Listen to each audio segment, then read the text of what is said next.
Good morning and welcome to Sunday School. Before I begin today's lesson, I have a question. If I want to know about God, where do I look? In the Bible. The Bible tells me I can look at what God made and I can figure out there is a God. I can figure out he's big and strong, but that is all I can know. If I want to know if God loves me or what sin is, or especially how to get to heaven, I have to look in the Bible. Well, we've been going through the book of Acts, having a lot of adventures, and we are to chapter 20. So before we launch into today's lesson, let's do a quick review of where we are in Acts. So Paul is now on his third missionary journey. His home church has been in Antioch, Syria, but he's not spent much time there the last few years. He has been on the road sharing the gospel all over. So this third missionary journey starts in modern day Turkey. On the end of his second missionary journey, Paul had promised a group of people in the city of Ephesus that he would come back if it was the Lord's will. And so to start the third missionary journey, Paul goes back to Ephesus and winds up spending more than 2 years there preaching the gospel. Now, this is the first time in his ministry where Paul mostly stays put, and yet the gospel spreads from that place like crazy. Have you ever taken a dandelion and blown on it and watched the seeds go all over? That's what it was like in Ephesus. Paul was there preaching the gospel and teaching people, and it was like the gospel was spreading all over modern day Turkey. So much so that at the end of last lessons, it had had a major impact on the idol trade in Ephesus. The idol worshippers weren't making, or idol makers weren't making as much money as they used to. And so they had started a riot in Ephesus, which is where we were last week, because they were so upset that their income had gone down because so many people had quit worshiping idols and were following the one true God, not just in Ephesus, but all over modern day Turkey. And so, whoa, talk about an impact. So after that, Paul had left, and that is where we are going to pick up in today's lesson in Acts chapter 20. Quick geography review. So Paul is going to head into what is now modern day Greece. At that time, it was called Macedonia. And so Macedonia is kind of shaped like a C.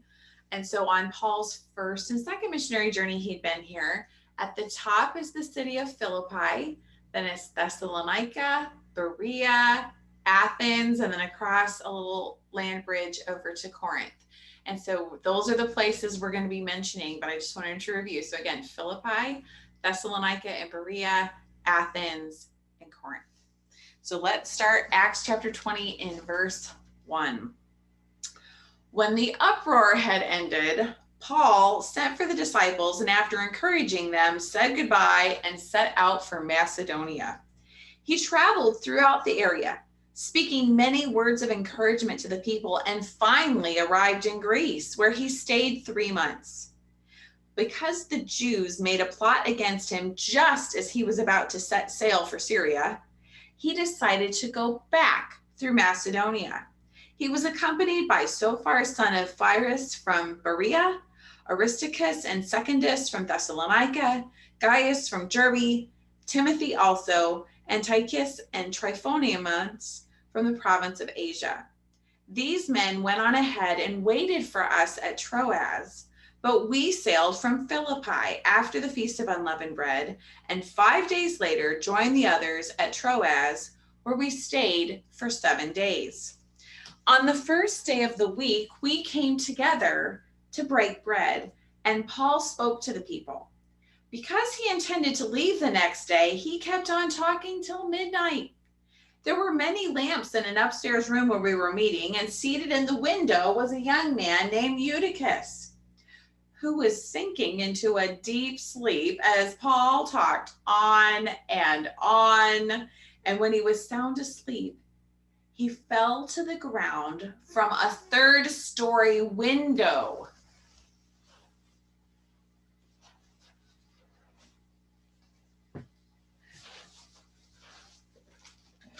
he was picked up dead. But Paul went down and threw himself on the young man and put his arms around him and said, "Don't be alarmed. He's alive."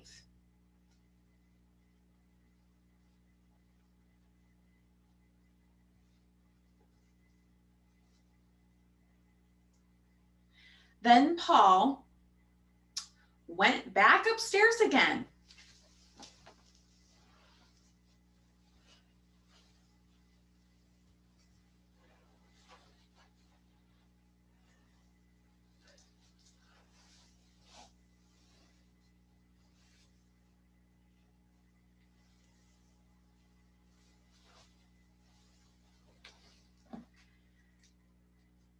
After talking till daylight, we broke bread and ate, and the people took the young man home alive and were greatly comforted. So let's go back through this lesson and its unexpected miracle. So Paul had gone all the way through Greece and Macedonia, and we're not told much about what he did other than that he was going through the area encouraging the people. And so that has gone really well. But then trouble arises again, as it usually does for Paul. He's ready to set sail because his original plan, remember, he wanted to go to Ephesus, then he wanted to go back through Macedonia and Greece and encourage the churches, and then he was wanting to go back to Jerusalem. And so he was making a big circle. And so when he's ready to set sail and head off for Jerusalem, there's a plot, and he finds out about it from the Jews.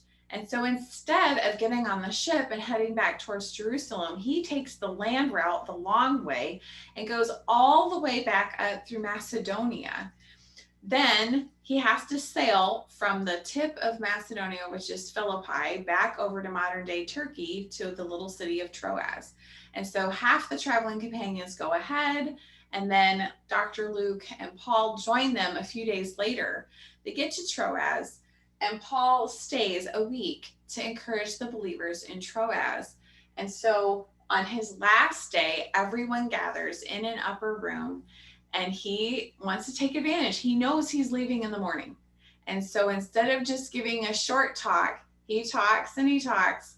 And sometime after midnight, there's a young man sitting in the window who falls fast asleep and falls out a 3rd-story window and is dead. So Paul rushes out. Again, there's a major accident. There's this tragedy. And Paul throws himself on the young man, prays, and the young man gets up and goes with Paul back up to the upstairs room. Paul keeps teaching till midnight or till daybreak. They break bread together, and then he goes. And it's just stated totally matter-of-factly, like, yeah, there was a little interruption in the middle of the sermon, but it was okay. And on we went. And as a reader, we're thinking, you just raised somebody from the dead and you act like it's no big deal. So we need to talk about that a little bit. Now, this is not the first time that Paul has been given authority from God to raise someone from the dead. He'd done that with Tabitha before.